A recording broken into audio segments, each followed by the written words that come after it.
कहानी की शुरुआत में लड़की अपने घर से बाहर रनिंग के लिए निकलती है और जाते हुए अपने हस्बैंड को बाय कहती है। दूसरी तरफ पड़ोसी लोग भी अपना सारा सामान पैक करने में व्यस्त होते हैं क्योंकि वेदर फोरकास्ट वालों ने सूचना दी है कि बहुत ज्यादा बारिश होने वाली है। आसमान पर काले बादल छा जाते हैं जैसे कोई बहुत बड़ा तूफान आने वाला हो, और असल में भी ऐसा ही होता है। अचानक बेहद तेज बारिश शुरू हो जाती है। इसी दौरान जॉन अपने घर वापस आता है और अपनी बेटी रूथ के लिए उसकी फेवरेट मिठाई लेकर आता है। पूरा फैमिली बारिश में बाहर घूमने जाने के लिए रेडी हो रहा था, जैसा कि उन्होंने पहले ही प्लान किया हुआ था। लेकिन अचानक जब रूथ और उसका भाई ग्रेहम बाहर जाने के लिए दरवाजा खोलने की कोशिश करते हैं तो उन्हें महसूस होता है कि दरवाजा बुरी तरह लॉक हो गया है। वे इस बात पर ज्यादा ध्यान नहीं देते और सोचते हैं कि शायद दरवाजा फंस गया है। फिर जॉन खुद आकर दरवाजा खोलने की कोशिश करता है, लेकिन उससे भी दरवाजा नहीं खुलता। इसके बाद वह पिछले दरवाजे की तरफ जाता है, मगर वह दरवाजा भी किसी तरह नहीं खुलता। जॉन को अभी तक किसी खतरे का एहसास नहीं होता और उसे लगता है कि शायद बारिश की वजह से दरवाजा जैम हो गया है। उसे जरा भी अंदाजा नहीं था कि उनके ऊपर कितनी बड़ी मुसीबत आने वाली है। अचानक उन्हें पता चलता है कि घर के सभी दरवाजे और खिड़कियां पूरी तरह लॉक हो चुके हैं और कुछ भी नहीं खुल रहा। अब पूरे फैमिली में डर और टेंशन फैल जाती है। यह डर उस समय और बढ़ जाता है जब जॉन देखता है कि फोन और इंटरनेट भी पूरी तरह बंद हो चुके हैं। उनका कुत्ता जोर जोर से भौंकने लगता है जैसे उसने कोई ऐसी चीज देख ली हो जिसे घर के बाकी लोग देख नहीं पा रहे थे। अब जॉन फैसला करता है कि वह किसी भी तरह दरवाजा तोड़ देगा। वह अपनी पूरी ताकत लगाकर अपने पैर से दरवाजे पर जोर से लात मारता है, लेकिन अचानक किसी अजीब ताकत के जरिए वह पीछे की तरफ उछलकर जा गिरता है। यह दृश्य देखकर सभी लोग पहले से भी ज्यादा डर जाते हैं। फिर जॉन एक नुकीला टूल लेकर आता है और उसकी मदद से खिड़कियों के शीशे तोड़ने की कोशिश करता है। उसकी पत्नी मोना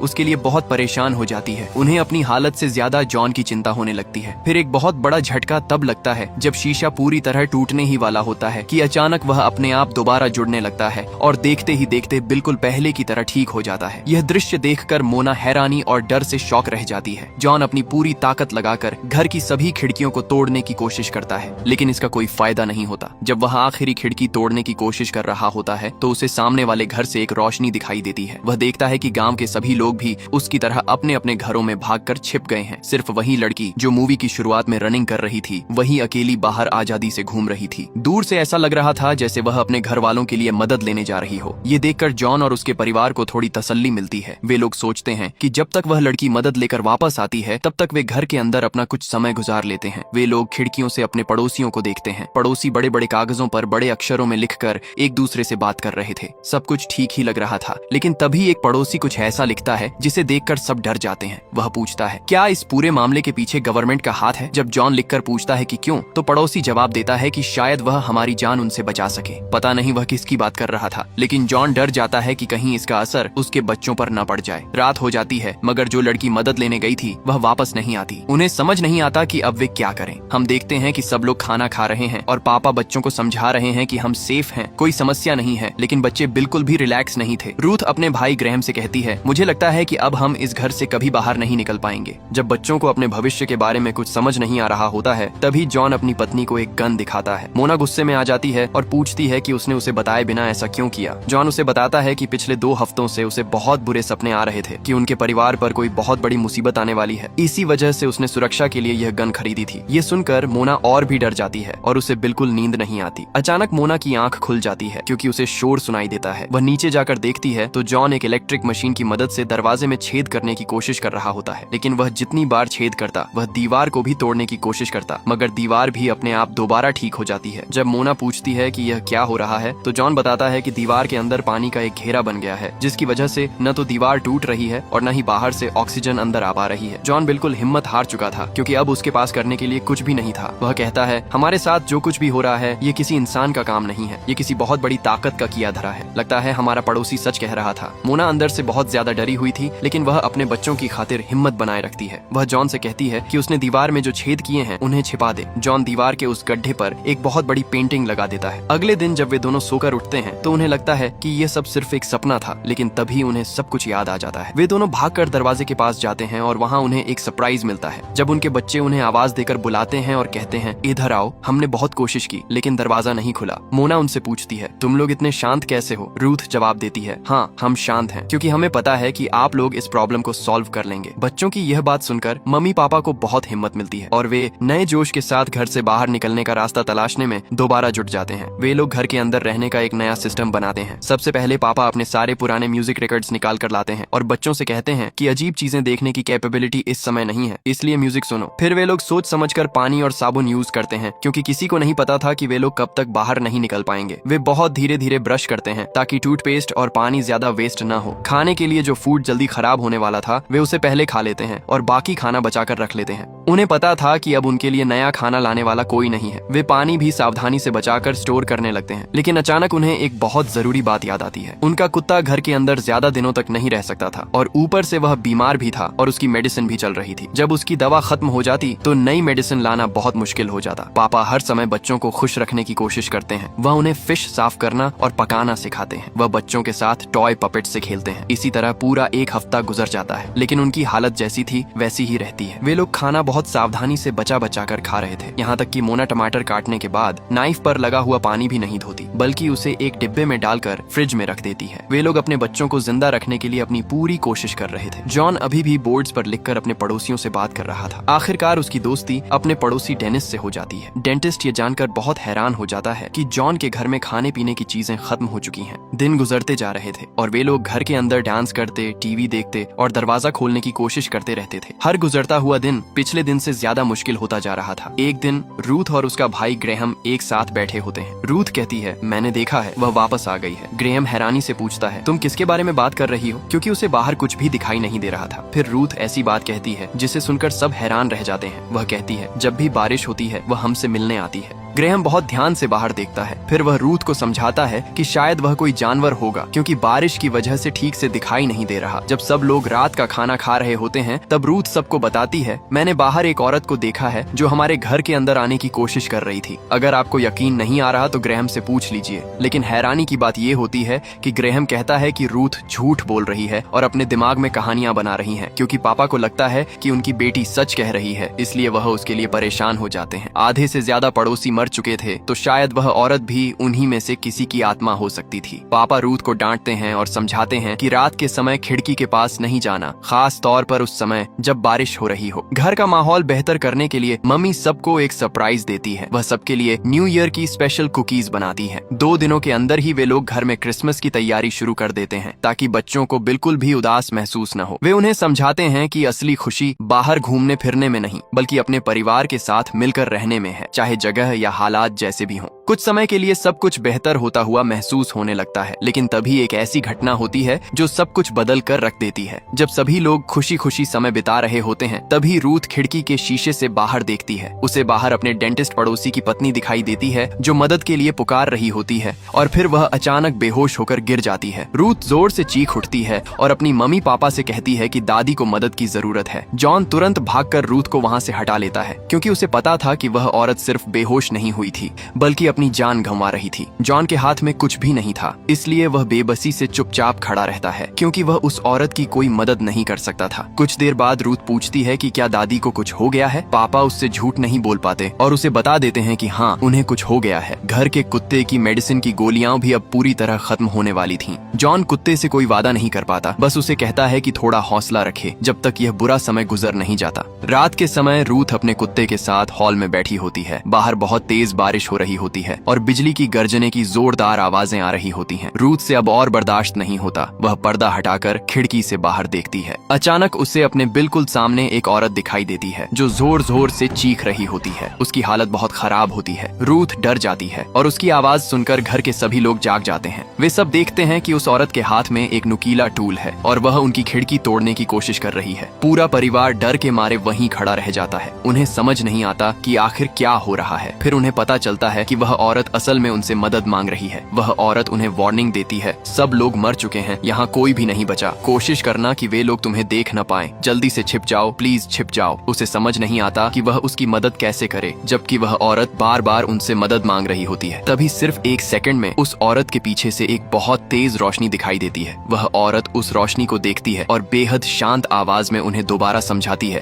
अभी के अभी छिप जाओ। और उसी पल एक अजीबोगरीब ताकत उस औरत को उनसे दूर खींच लेती है। ऐसा लगता है जैसे वह किसी रोशनी से भरे गड्ढे के अंदर चली गई हो। अचानक सब कुछ गायब हो जाता है और वे देखते हैं कि उस औरत को जमीन पर घसीटा जा रहा है और उसे बहुत ज्यादा तकलीफ दी जा रही है, सिर्फ इसलिए क्योंकि उसने इन लोगों को वार्निंग दी थी। अब सभी को यकीन हो जाता है कि रूथ सच कह रही थी। जॉन रूथ के पास बैठता है और उससे पूछता है कि वह हर रात आखिर किसे देखती है। रूथ बताती है कि जो उनसे मिलने आता है वह बहुत अच्छा है, उनके साथ बहुत शांत रहता है, कोई शोर नहीं करता और ऐसा महसूस होता है जैसे वह उनसे प्यार करता है। जॉन उसे समझाता है कि अगर उसने हमें घर के अंदर कैद कर रखा है तो वह हमसे प्यार नहीं करता। जॉन उससे वादा करता है, जब तक मुझ में जान है मैं तुम सबको कुछ नहीं होने दूंगा। उस डरावनी रात में पूरा परिवार एक ही बेड पर एक साथ सो जाता है। वे लोग डिसाइड करते हैं कि घर की सभी खिड़कियों को ढक देंगे। अब उन्हें बाहर वालों को यह दिखाना था कि इस घर के अंदर कोई भी जिंदा नहीं बचा, ताकि अगर उस औरत की बात सच हो तो वे उनकी नजरों से सुरक्षित रह सकें। अगले दिन जब जॉन उठता है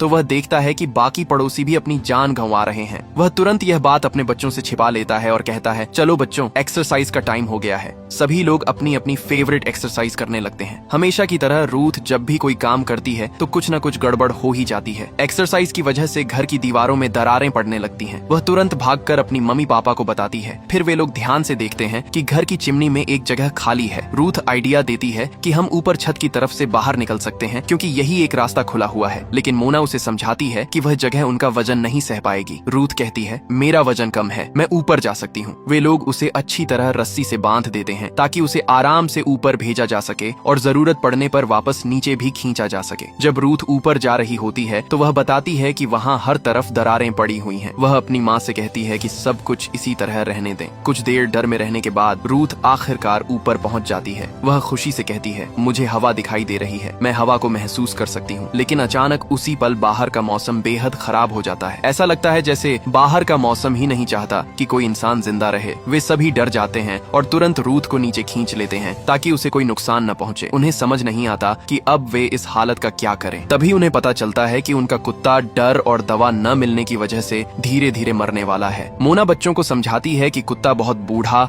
और कमजोर हो चुका है और मेडिसिन के बिना वह ज्यादा देर जिंदा नहीं रह पाएगा। वह बच्चों से कहती है कि उससे आखिरी बार प्यार कर लो क्योंकि अब सिर्फ कुछ घंटों में सब कुछ खत्म हो जाएगा। वह उन्हें कमरे में ले जाती है। जॉन मोना से म्यूजिक तेज करने को कहता है। उसने तय कर लिया था कि वह कुत्ते को गोली मार देगा ताकि उसकी तकलीफ और दर्द खत्म हो सके। जॉन बहुत दुख और भारी दिल के साथ उसे गोली मार देता है। उसका दिल टूट जाता है। मोना उसके पास आती है और उसे दिलासा देती है। वह कहती है कि उसने जो किया वह सही था क्योंकि कुत्ता बहुत ज्यादा तकलीफ में था और पता नहीं वह और कितनी देर इसी तरह तड़पता रहता। अब मोना कहती है कि हमें उसकी बॉडी को ठिकाने लगाना पड़ेगा। उसे वहाँ एक लोमड़ी दिखाई देती है। वह सोचता है कि उसे आग में जलाने के बजाय बेहतर है कि वह मीट उस लोमड़ी के सामने फेंक दे, लेकिन जब वह ऐसा करता है तो लोमड़ी उसे खाने से इनकार कर देती है और वहाँ से चली जाती है। हालात लगातार और भी खराब होते जा रहे थे। अगले दिन से जब भी बारिश शुरू होती है घर में इमरजेंसी लागू हो जाती है। सभी लोग पर्दे गिरा देते हैं और खिड़कियों से दूर होकर छिप जाते हैं। लेकिन एक दिन रूथ अपना पौधा खिड़की के पास भूल जाती है। वह जल्दी से उसे लेने जाती है और गलती से पर्दा खोल देती है। अचानक उस मिस्टीरियस और अजीब प्राणी को पता चल जाता है कि घर के अंदर कोई जिंदा मौजूद है। वह घर के करीब आ जाती है और पहली बार पूरा परिवार उसे देखता है। उसकी परछाई बेहद डरावनी होती है और उसके बहुत सारे हाथ और पैर थे। रूथ खुद को एक रूम में बंद कर लेती है और रोते हुए कहती है कि उसकी वजह से सभी लोग फंस गए हैं, लेकिन शुक्र है कि बात वहीं खत्म हो जाती है और वे लोग बच जाते हैं। इसी तरह उस घर में उन्हें 3 महीने गुजर जाते हैं। एक दिन खाना खाते हुए रूथ हमेशा की तरह गुस्सा करती है और कहती है कि अगर वह नहीं बोलेगी तो लोग उसे गूंगी समझेंगे। उसके पेरेंट्स उसे डांटते हैं कि खाना बचाकर खाना है, लेकिन वह गुस्से में आकर थोड़ा और खाना लेने के लिए फ्रिज खोलती है और सभी को एक बहुत बड़ा सदमा लगता है। फ्रिज बिल्कुल खाली था। किचन के सारे डिब्बे भी खाली पड़े थे। उनका बचा हुआ सारा खाना खत्म हो चुका था। ये देखकर सभी की हिम्मत टूट जाती है। मोना दुख के मारे जमीन पर गिर जाती है। ग्रैम अपने फिश टैंक के सामने खड़ा होकर जोर जोर से रोने लगता है। रूथ अपने रूम में जाकर तकिए में अपना मुंह दबा लेती है।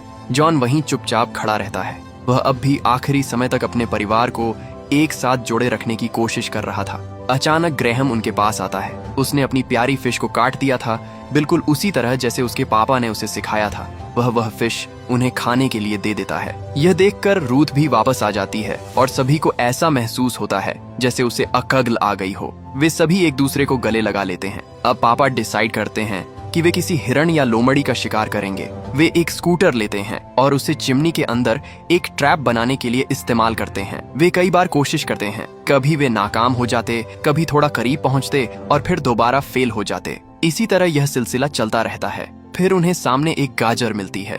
वे उस गाजर को यूज करते हुए एक नया और मजबूत ट्रैप तैयार करते हैं। असल में इस बार उनका ट्रैप काम कर जाता है और एक जानवर उसमें फंस जाता है। दरवाजा बंद हो जाता है और वे उस ट्रैप को चिमनी से नीचे खींचने लगते हैं, लेकिन ट्रैप बीच में फंस जाता है। जॉन पूरी ताकत लगाकर उसे खींचता है, मगर आखिरकार ट्रैप खाली नीचे गिर जाता है। उन्हें लगता है कि अब तो उनका मरना ही तय है, लेकिन सिर्फ 1 सेकंड बाद उनकी मेहनत रंग ले आती है और वह जानवर ऊपर से नीचे आ गिरता है। सभी बहुत खुश हो जाते हैं और वे उसे पकाकर खा लेते हैं। अब उनके दिमाग में एक और आइडिया आता है। वे सोचते हैं कि क्यों न घर के फ्लोर का इस्तेमाल करके मिट्टी में पौधे और सब्जियां उगाई जाए। पूरा परिवार मिलकर यह काम शुरू कर देता है। इसी तरह दिन, हफ्ते और महीने गुजरते जाते हैं। वे लोग अपनी जरूरत की लगभग हर चीज वहीं तैयार कर लेते हैं। वे खाद बनाते हैं, पक्षियों और जानवरों को पकड़ने के लिए नए ट्रैप्स तैयार करते हैं और यहाँ तक कि अपनी कार में बैठकर रात को मूवी देखने का सेटअप भी बना लेते हैं।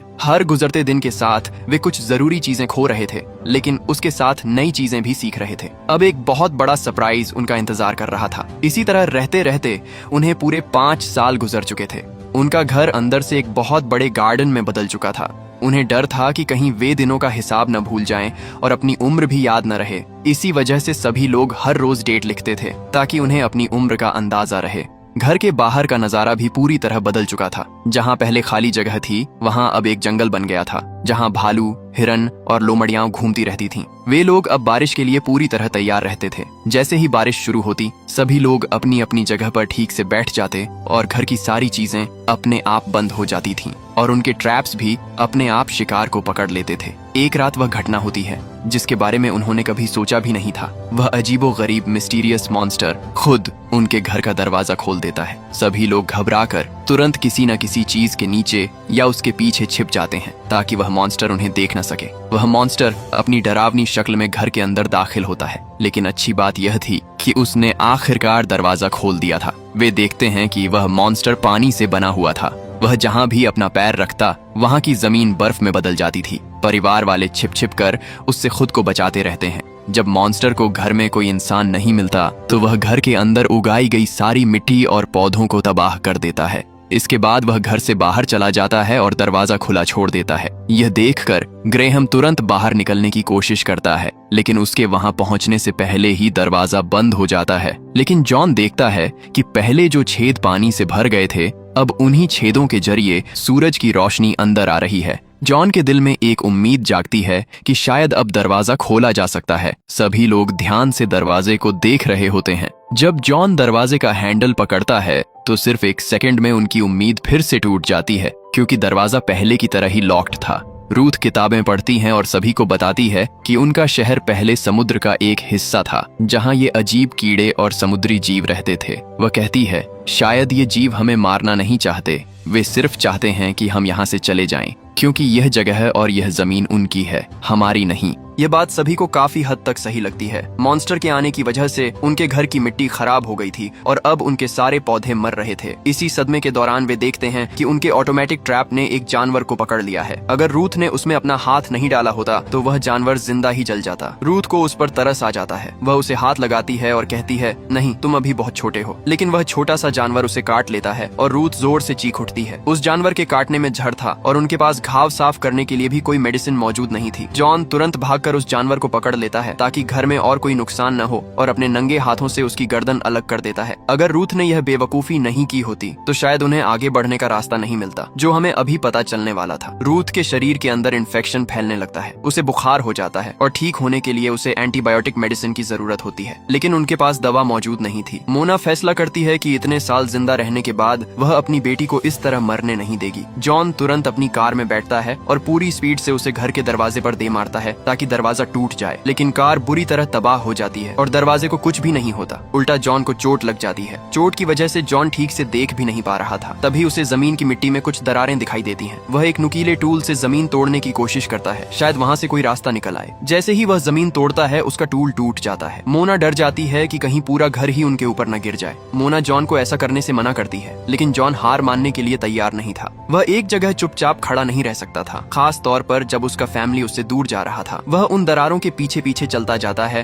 और आखिरकार उसे फ्लोर के नीचे एक बहुत बड़ा गड्ढा मिल जाता है। ये गड्ढा उनके ड्रेनेज का रास्ता था। वे लोग सोचते हैं कि अगर किसी तरह डेंटिस्ट पड़ोसी के घर तक पहुंच जाए तो उसके पास जरूर मेडिसिन मौजूद होगी। मोना कहती है कि वह खुद वहां जाएगी क्योंकि उसे डर था कि अगर जॉन को कुछ हो गया तो बच्चों का क्या होगा। वे मोना को अच्छी तरह रस्सी से बांध देते हैं और उसके हाथ में एक कम्युनिकेशन मशीन दे देते हैं ताकि वे एक दूसरे से संपर्क में रहें। मोना सीवर के रास्ते से आगे बढ़ती जाती है और आखिरकार पड़ोसी के घर तक पहुंच जाती है, लेकिन जैसे ही वह वहां पहुंचती है उनकी कम्युनिकेशन मशीन का कनेक्शन टूट जाता है और उन्हें मोना की एक तेज चीख सुनाई देती है। जॉन रोने लगता है और पूरी ताकत से जमीन तोड़ने की कोशिश करता है ताकि वह मोना तक पहुंच सके। ग्रेहम भी बहुत ज्यादा टेंशन में था, लेकिन तभी वह देखता है कि उसकी माँ सामने वाले घर में बिल्कुल ठीक है। आखिरकार कम्युनिकेशन मशीन का कनेक्शन दोबारा बहाल हो जाता है। मोना पड़ोसी के घर में तलाश शुरू करती है। वहाँ उसे बहुत सी मरी हुई बॉडीज मिलती हैं जो पूरी तरह सड़ चुकी थीं और उनके अंदर कीड़े रेंग रहे थे। लेकिन खुशी की बात यह थी कि उसे दवाइयों के डिब्बे मिल जाते हैं जिनमें एंटीबायोटिक्स मौजूद थीं। वह बहुत खुश होती है और खिड़की के पास जाकर जोर जोर से उछलने लगती है ताकि घर वालों को पता चल जाए कि उसे मेडिसिन मिल गई है। लेकिन तभी उसके चारों तरफ वह डरावना और विशाल मॉन्स्टर धीरे धीरे बड़ा होने लगता है। मोना डर जाती है और तुरंत सीवर के रास्ते से अपने घर की तरफ वापस भागती है। रास्ते में उसे सीवर के अंदर भी बहुत सी सड़ी हुई बॉडीज दिखाई देती हैं। अचानक वह मॉन्स्टर उसके पीछे भी वापस आ जाता है। मोना अपनी गन से उस पर कई गोलियां चलाती है, लेकिन मॉन्स्टर पर गोलियों का जरा भी असर नहीं होता। मोना भागती हुई वापस जॉन के पास पहुंच जाती है। जॉन तुरंत ईंटों और मिट्टी की मदद से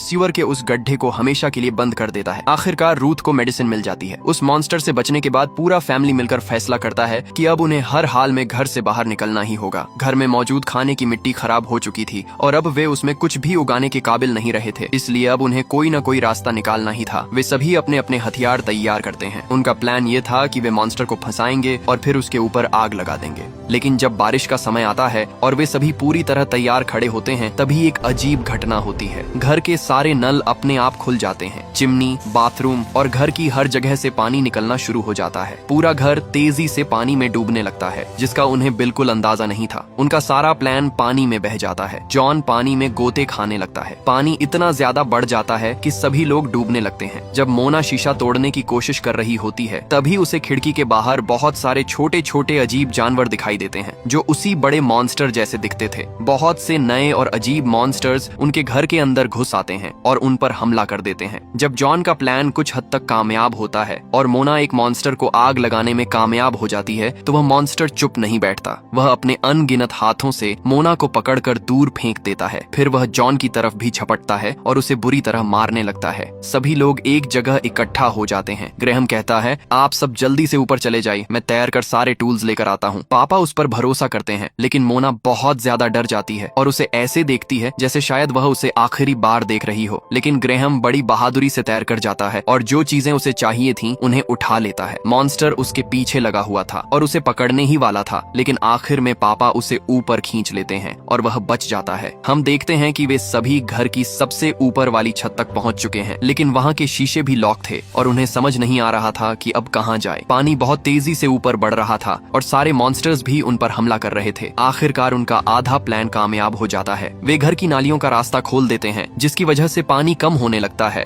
और जॉन के बनाए हुए रास्ते की मदद से वह बड़ा मॉन्स्टर मोटी मोटी चेन्स में जकड़ जाता है। लेकिन जैसे ही पानी का लेवल नीचे आता है, पानी के तेज बहाव की वजह से परिवार का हर सदस्य अलग अलग जगह जाकर गिरता है और सभी एक दूसरे से अलग हो जाते हैं। आखिर में जब वे खुद को संभाल कर खड़े होते हैं और दरवाजे के पास पहुंचते हैं, तो उन्हें एक और झटका लगता है क्योंकि दरवाजा अब भी लॉक था। जॉन को बहुत गुस्सा आता है। वह उस मॉन्स्टर के पास जाता है जो चेन्स में जकड़ा हुआ था। वह अपने वेपन से उसे मारने की धमकी देता है और कहता है कि अगर उसने दरवाजा नहीं खोला तो वह उसे खत्म कर देगा। लेकिन तभी रूथ बीच में आ जाती है और कहती है, बस करें पापा, अगर आपने इसे मार दिया तो हम यहाँ से कभी बाहर नहीं निकल पाएंगे। यह सुनकर जॉन रुक जाता है। उसे याद आता है जब रूथ ने कहा था कि यह मॉन्स्टर बहुत अच्छा है। उसे वह घटना भी याद आती है जब किसी ने शीशे पर हाथ रखकर उनसे जुड़ने की कोशिश की थी। जॉन उस मॉन्स्टर को चेन से आजाद कर देता है और अपना वेपन जमीन पर फेंक देता है। मॉन्स्टर उठकर खड़ा हो जाता है। एक पल के लिए सभी डर जाते हैं, लेकिन फिर वह मॉन्स्टर उनके लिए दरवाजा खोल देता है और वे सभी बाहर निकल आते हैं। बाहर आकर वे देखते हैं कि सारे मॉन्स्टर्स उनके चारों तरफ जमा हो चुके हैं और उनका पूरा घर जमीन के अंदर धंस रहा है, बिल्कुल वैसा ही जैसा रूथ ने कहा था। यह शहर इन समुद्री जीवों का था, उनका नहीं। न यह जमीन उनकी थी और न ही यह जगह उनकी थी, लेकिन अब इस बात से कोई फर्क नहीं पड़ता था। वे तुरंत वहाँ से दूर जाते हैं, एक बड़ी सी बोट पर सवार हो जाते हैं और अपनी जान बचा लेते हैं। पूरे शहर में सिर्फ यही एक परिवार जिंदा बचा था। आखिर में जॉन मोना से पूछता है, अब हम कहाँ जाएंगे? मोना जवाब देती है, किसी भी ऐसी जगह जो सिर्फ हमारी हो। लेकिन आगे सफर के दौरान उनकी बोट खराब हो जाती है और उन्हें बचाने वाला कोई भी नहीं होता। ये उनके लिए एक नई मुसीबत के पहले दिन की शुरुआत बन जाता है। 5 साल तक इस परिवार ने डर, भूख और एक अज्ञात ताकत के बीच जिंदा रहने की जंग लड़ी, मगर उन्होंने कभी उम्मीद का दामन नहीं छोड़ा। इस कहानी से हमें यही सीख मिलती है कि हालात चाहे कितने ही मुश्किल क्यों न हो, हिम्मत और अपने प्रियजनों का साथ